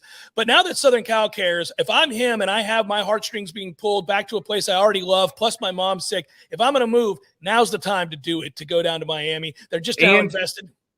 And his wife is from Miami, and I think she wants to come back too. Yeah, so there it is. All right, let's get to these games, my brother. We've got Pitt -3 against Wake Forest. I would imagine this is a very high-scoring affair. Does Pitt cover the 3? Right.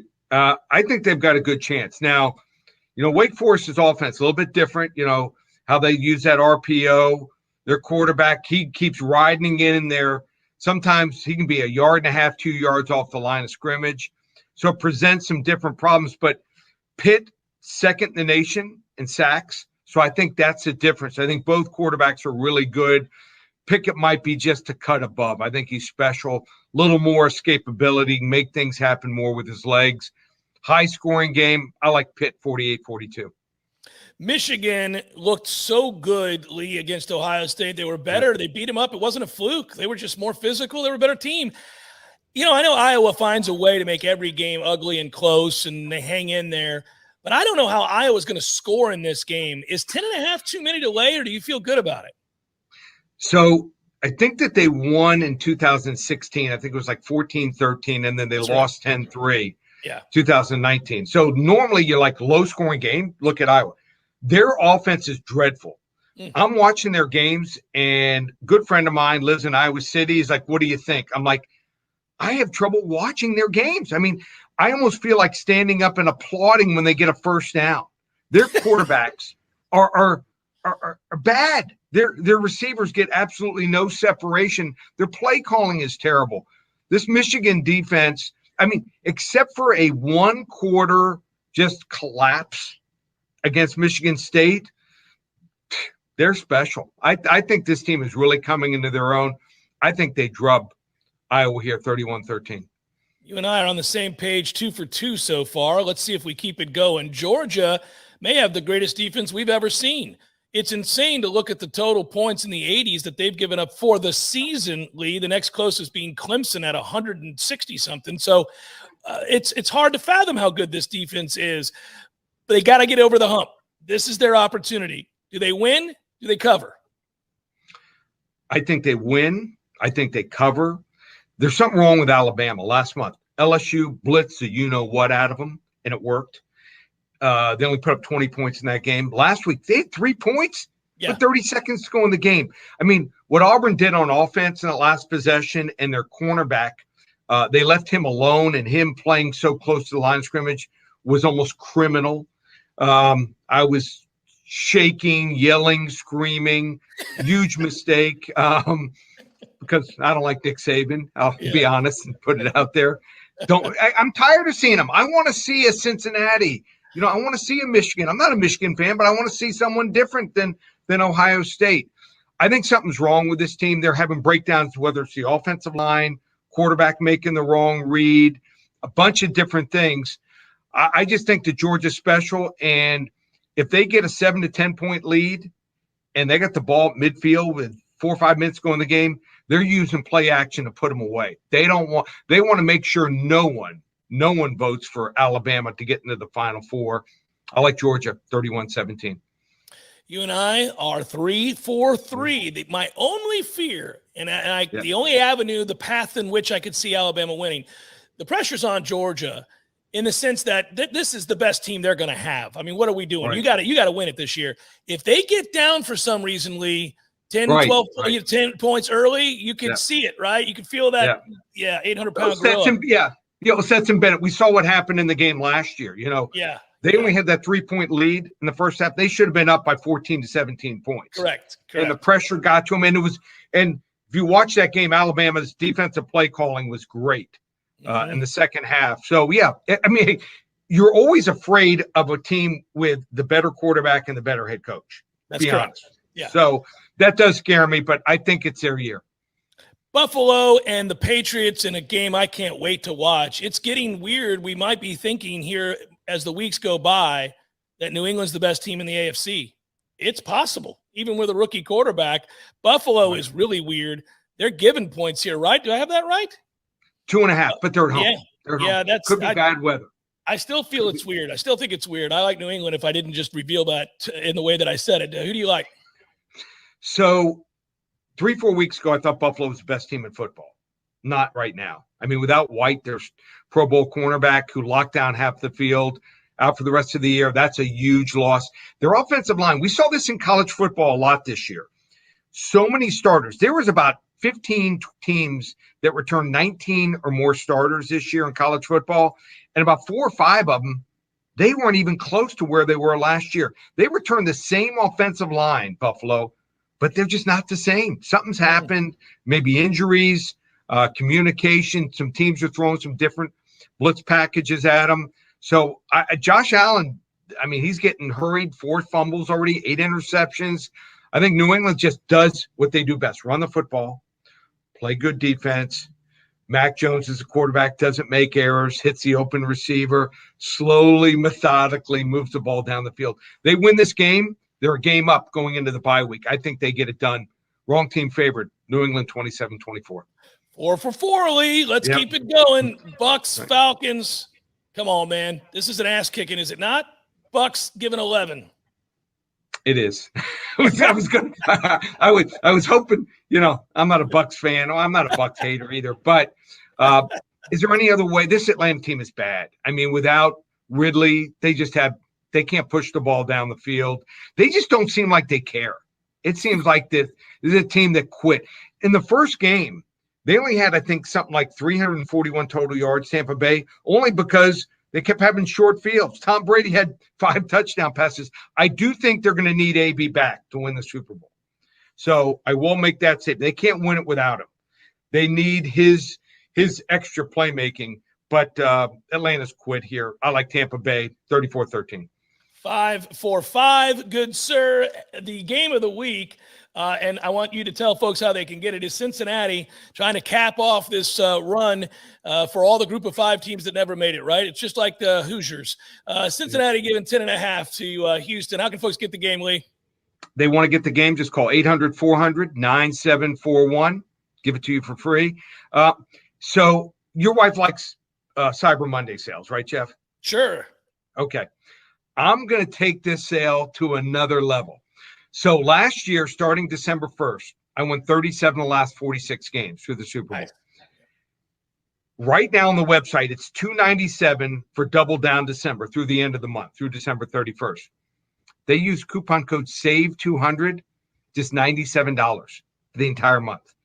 If they use coupon code SAVE300, they can get through the Super Bowl, just $197. And it goes through mid-February. Remember, there's an extra week to the football season this year. So save $200 for the month of December, save $300 through the Super Bowl, ParamountSports.com. And that's a Peloton hat? Is that a Peloton hat? No, it's not a Peloton hat. Where are you looking? I thought it was a P. No. It's a lightning. Okay. From a distance, it looks like a P. I'm like, wow, Jeff, Mr. Peloton. I'm thinking they're Peloton. I hate bike riding. You'll never see that. I'm not getting on a bike. And if I'm going to run, I'm going to go run somewhere else. Well, now with my knees, I'm not running much anymore. I can still play basketball. I can sprint, but I can't jog as much. So I'm okay with it as long as I'm watching a game. So I got the wife the bike and also the tread. Got my weight. Since my oldest daughter moved out, we made that a gym. So upstairs. Well done. I would like to do that. Maybe I'll recant what I said. There's nothing wrong with a home gym. Right now, I go to Orange Theory, buddy. Okay. Be good, man. It's always good to see you. Thanks for helping out and jumping on this StreamYard with us, buddy. Okay. Take care, Jeff. Have a great weekend. Take care. You too, Lee.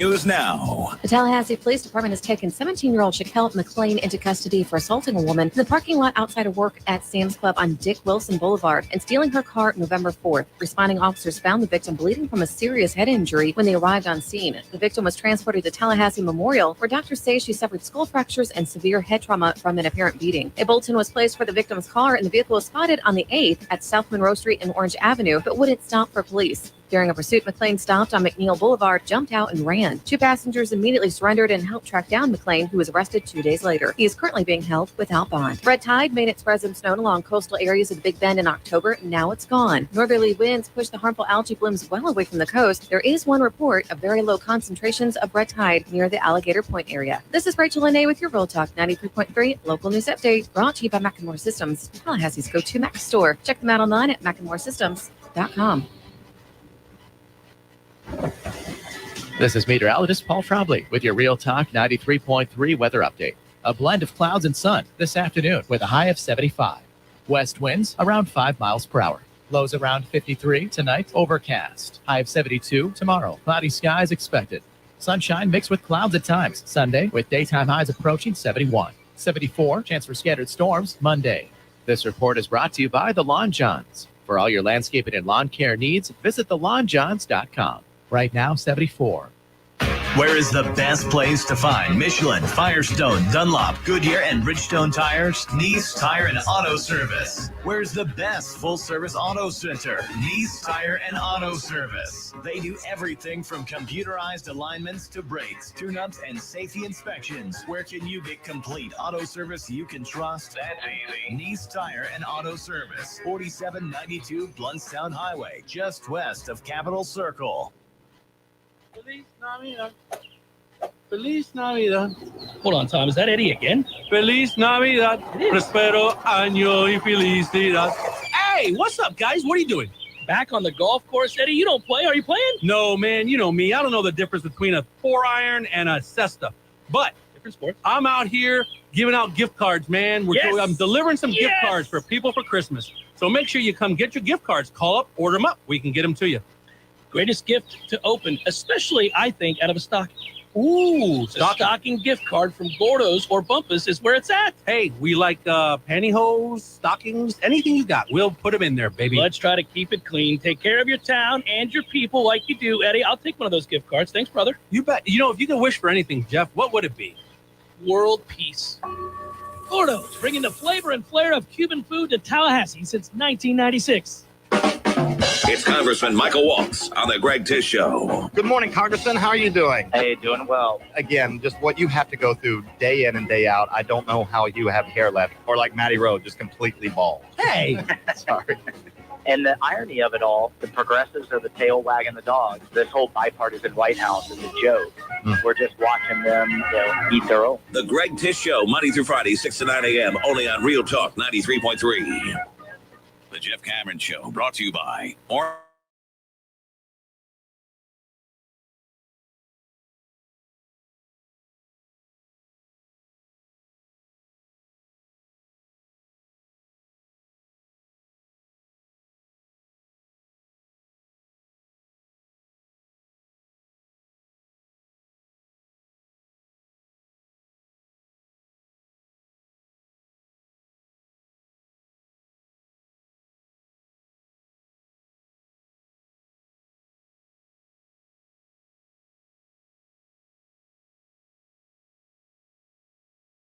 Obviously, here in a moment, we will be bringing in my mom as AC/DC plays. You know the sound, you know the song, you know the indicators that Mama's about to join. I can't remember. We had a lot of games different last week. I know I won at least one of them because I had the Dolphins, and I think she had Carolina. Was that the week?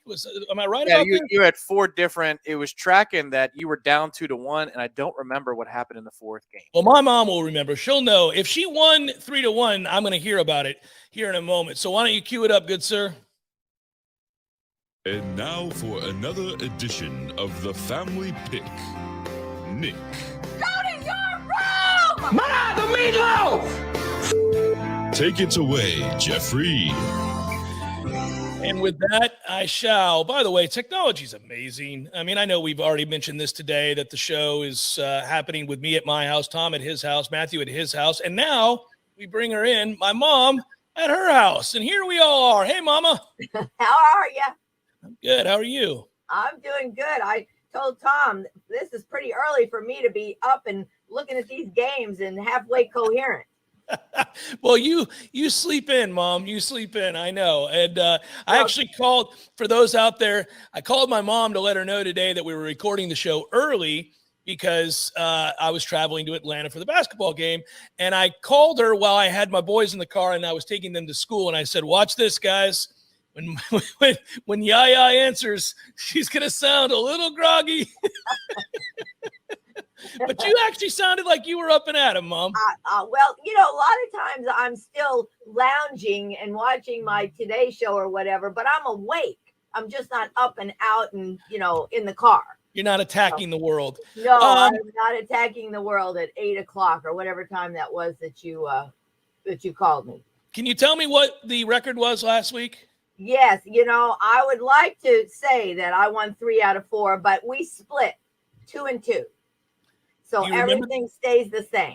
Do you? Yeah, that means I almost won that last game. I'm trying to remember what the game was, but they were down for the whole game. They came back and it was 17-15. Oh, it was the Seattle game. Yeah. And then Seattle got the onside kick. And of course the refs screwed them and said that they were in a illegal formation or something. The refs didn't screw them. They were in an illegal formation. Well, some obscure thing. And so anyway, so they didn't get the onside kick. They had a chance to either win it or tie it up or something. Well, shame on me because I took the Colts to beat the Bucks. So yes, shame on you. Yeah, that's all right. So 2 and 2 it is. By the way, at some point you're going to wake up and start believing in those Dolphins. I told you. I know. I picked them this week. So we'll see. I don't know what's going to happen. Right. Yeah. So the point would be that they've won very sneakily, quietly, I should say. They've won 4 straight games, have the Dolphins. And, you know, I like Coach Flores an awful lot. I've said that before. And I do too. Yeah. And to see them come back and win is exciting. And now I know we both, by the way, had Dallas last night. That was an easy win, given what the Saints are and given how bad Taysom Hill is. Yes, I picked Dallas, and although I will say the first half was pretty crummy. The second half, they seemed to get their act together, and they did better. But the first half was not so good. Here we go, Mama. I'm going to start with that aforementioned Dolphins team hosting the Giants. You've already told me you've got the Dolphins, and of course, so do I. Okay. That'll be win number 5 in a row for the Dolphins, and they'll move to 6 and 7, by the way, when that happens. I hope so.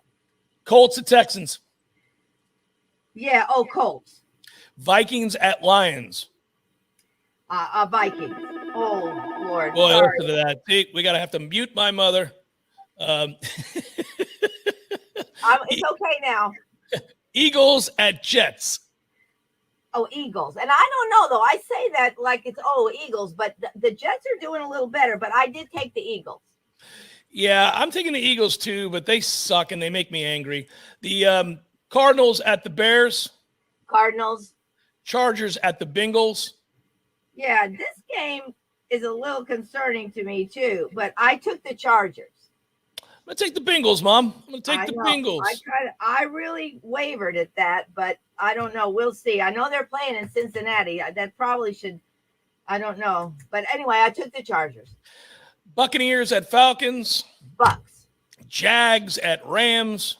Rams. A lot of lopsided games this weekend. Goodness gracious. I know it. Washington at the Raiders. Yeah, this game I also am absolutely struggling over. I took Washington, but then I crossed it out and I took the Raiders. I too took the Raiders. Yeah. Ravens at Steelers. Ravens. 49ers at Seahawks. Yeah, I'm taking the 49ers.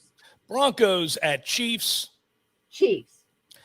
And Patriots at Bills. Now that is the game, huh? Mm-hmm. Holy smokes. I took New England. I just feel like they're really, really playing well. And so I know they're playing in Buffalo, but I took New England. Well, don't look now, but there's a possibility, a distinct possibility, that New England is the best team in the AFC. Mm-hmm. They may very well be the best team in the AFC. They have the best defense in the AFC, and they have figured out how to win with a rookie quarterback, and they're very physical, and we don't doubt Bill Belichick as a game planner. Right. So it's difficult to kind of go with the Bills here, who have been very Jekyll and Hyde on the season. So I too took New England. So we have one game different, Mom, and it's the Cincinnati and LA Charger game. Okay. Oh my Lord. Well, at least that's more like it. We usually don't have, like last week, we had those 4 games different. That was crazy. I could have made a big move, but at least I didn't lose any ground. You didn't, and you're still just 9 down, I think it is. And just 9. Just 9. Just 9. You can chip away. You can chip away, Mama. I know. I don't know how many more games have we got this season. I love you. I hope you have a great weekend. You too. Have a great weekend with the boys. I will. Love you. Bye-bye. Bye-bye. And that is Mama, and the picks are in. Just the one different there, as obviously, Tom, I think you said it earlier this week. In fact, I know you said it earlier this week. This is a terrible slate.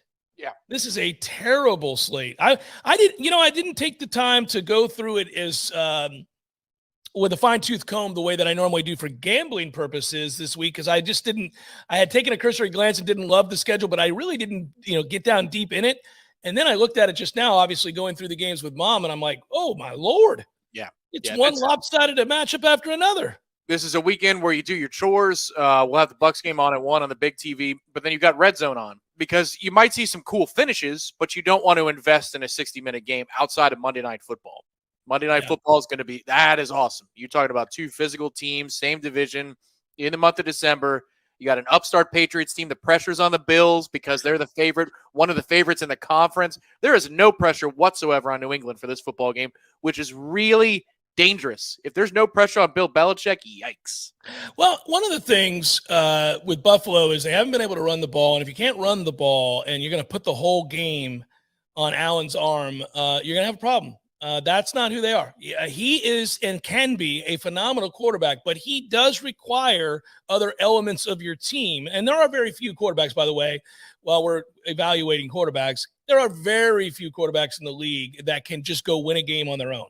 There are a few.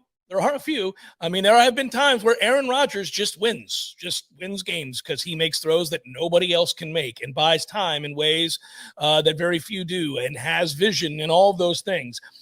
We've seen Patrick Mahomes, who has weapons, but we know Patrick Mahomes has been a guy before where when you watch a game, you go, that dude's winning. The greatest 3 incompletions I've ever seen in my life. It's the Bucs. Yeah. He's like Neo. It's ridiculous. Yeah, it was insane. So we know he's capable of that. And there are guys occasionally that you watch and you go, oh, that dude's just straight up winning games on his own. But most need, obviously, and it's why it's the ultimate team game. It's why we love it. Most need other elements of the offense to be working so that they can create some form of balance and not have people pinning their ears. But Buffalo can't run the ball right now, and people are pinning their ears. And as elusive as he is, you get hit a few times, you don't like it, and it starts to have an effect on you. You begin to see ghosts, as we like to say. You begin to force passes to get the ball out of your hand. He's done a lot of that. So, it's a weird deal to watch him, man. His career has been so fascinating. If you think about what he was when he came into the league, was inaccurate in college. We kind of thought, man, you're taking a hell of a risk on this guy, because if you can't complete 60% of your passes where he played in college, it's usually not a good sign of things to come in the NFL. Then he gets to the league and he is inaccurate. And you think, great athlete, big, strong kid. Then he changes his throwing motion, goes to war on his body to make sure that he is able to make throws that he was incapable of before, and that his mechanics are better and that he can repeat them. He becomes one of the 2 or 3 best quarterbacks in the league for a brief moment. And then now we're kind of looking at him again after they gave him all of that money, gobs of money. And now we're looking at him going, well, that might have been a mistake. He's weird. It's hard to know what he is.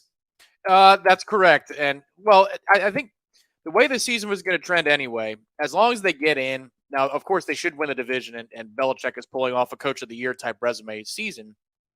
But as long as they get in, that the season was always about, AFC Championship or bust, getting to the Super Bowl or bust. Because when you're as close as they were last year, and remember that game, it was clear the moment was too big, but everybody was okay with it. They're saying, well, it's a natural step in the progression, too much too soon. But we'll see how they react to it next season when they get put in this position. They're going to be judged by what they do in January more than anything else. So when he could play great. My point is he could play great on Monday. He could play great in Tampa against the Bucs the week after, and down the stretch they got the Bills or they got the Panthers after that. New England again on December 26th. Great game in New England. Then the Falcons and the Jets. So he could be the toast of the league at that point. But if he fails in January, then it won't matter. But he can struggle from here to the end of the season, and if he plays well in January, then what's happening right now doesn't matter. Yeah, except that their lows are very low, Tom. If he doesn't play well, they're not going to the playoffs. They lost to the Jaguars. Their lows are extremely low. When he doesn't play well, they straight up lose, period. So if he's playing poorly, they're not going to the playoffs. And that's why you're right. It was, AFC Championship game or bust. It really, for a lot of people in Buffalo, given what they thought they were, it was Super Bowl or bust. And the thing of it is, they're in a fight now to show that they can make the playoffs. If they lose this game and he plays poorly, I think that you're looking at a team that may fade down the stretch. And it's not that they don't have some pieces, but when you can't run the ball and he's starting to be, I guess, a little inconsistent, perhaps lacking some confidence based on some failures, all of a sudden you could just see them fall off the tracks. So it's important that they play well. You're right. It's a big game. It's a fun game. It's Jeff Cameron Show, 93.3 Real Talk Radio and Warchant TV.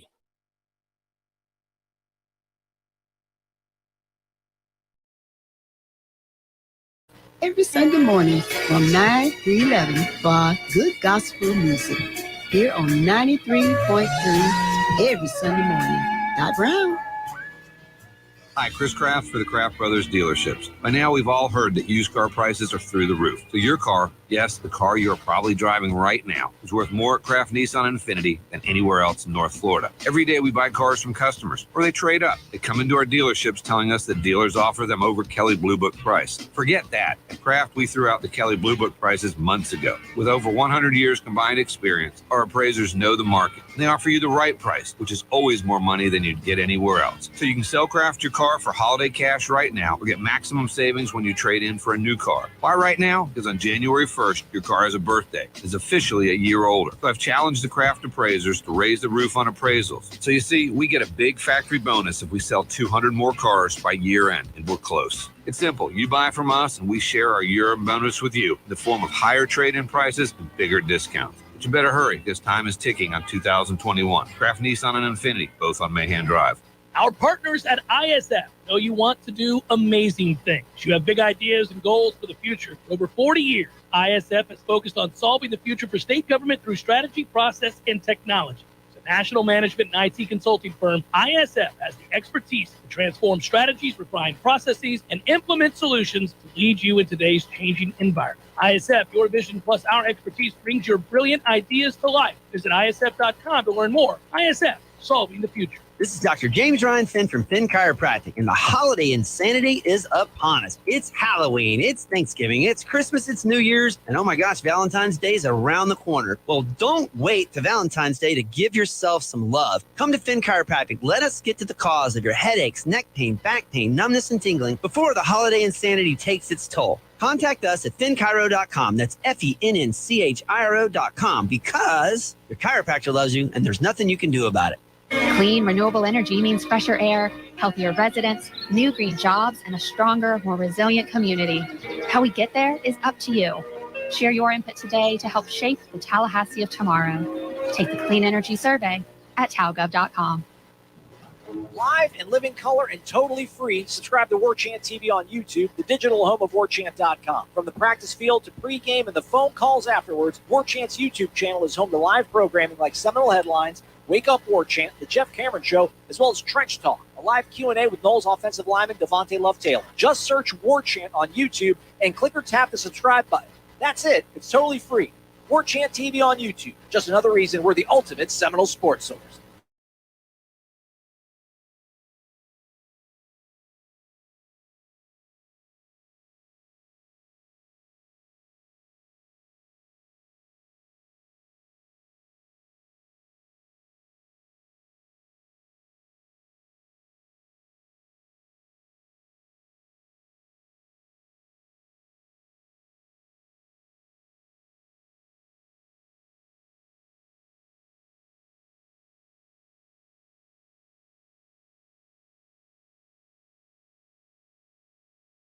Wrapping it up, Jeff Cameron Show on a Libations Friday. Thanks for watching and listening. If you watched on Warchant TV, don't forget to like and subscribe.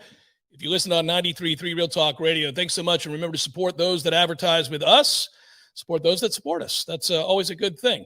All right, so it is. I think we should I feel pretty good. Last night, Tom, we gave everybody Dallas and said that was like a cakewalk, right? That was an easy one. I feel good about that pick. Yeah, they tried. They tried. Now, you had it at the 3-team teaser pleaser, so your threshold was a pick 'em. They just needed a straight-up win. At 4.5, I'm like, what are you doing?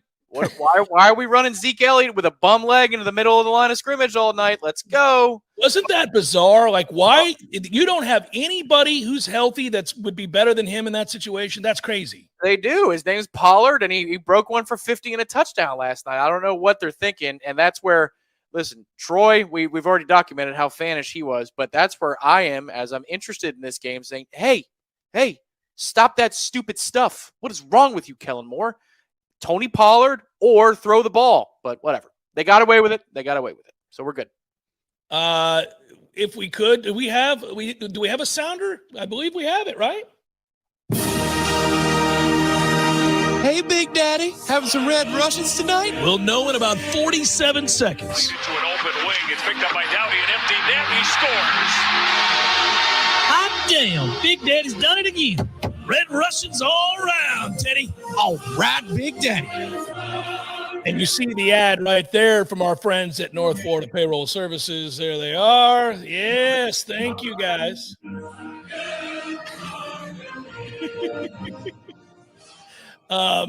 I'll go. I can listen to that all day. I don't know that our listeners are happy about that, but I did want to thank again North Florida Payroll Services, and Tom, I got a little NBA for you. Really? Is it the game you're going to tonight? No. Oh, okay. I'm not going that route. I'm going to give you two games, and if you want to give us hockey over the weekend, I'll let you chime in here.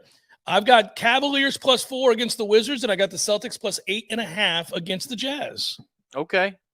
Okay. So that was – can you run that? You said that really fast. I heard Cavs Jazz. You heard Cavaliers Wizards. Cavaliers. Okay. So yeah, I took the Cavs +4 over the Wizards, and I took the Celtics +8.5 against the Jazz. These are separate endeavors that you're not stringing these together. Is that correct? I'm not stringing them together. They're individual wagers. I'm dipping my feet into the water deeper and deeper of the NBA these days. I'm actually, let me just say this to our lovely listeners.